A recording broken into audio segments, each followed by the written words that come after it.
দেখুন, রোগী শারীরিক এবং মানসিকভাবে খুবই বিপর্যস্ত।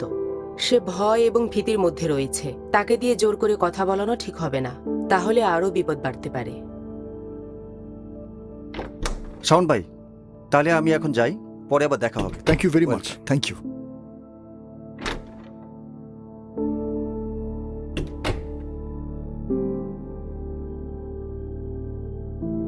সরি আম্মু, আই এম রিয়েলি সরি।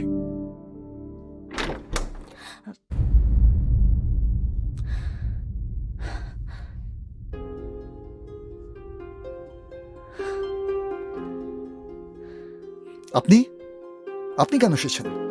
আপনার মেয়ে জীবিত আছে কিনা তা দেখতে এসেছেন? আমি আপনাকে বারবার সাবধান করেছি, কিন্তু আপনি কথা কানে নেননি। দেখুন তার পরিণতি, আপনার নিজের সন্তান আপনাকে দেখে ভয় পাচ্ছে। মিস্টার সাইম, আপনি একজন সাকসেসফুল বিজনেসম্যান হতে পারেন, কিন্তু বাবা হিসেবে আপনি ফেইলিউর। আমি আমার মেয়েকে দেখতে আসবো না?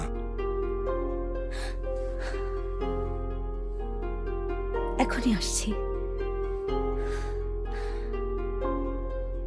মেয়েকে দেখতে এসেছেন?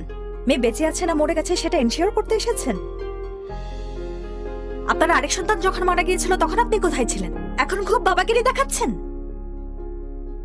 বাবা হিসেবে আপনি কমপ্লিটলি ব্যর্থ এবং আপনাকে সেটা মেনে নিতে হবে। আমি আসলে একটা ব্যর্থ বাবা, তাই বলে আমার ভালোবাসা, আবেগ, অনুভূতি সব মিথ্যে।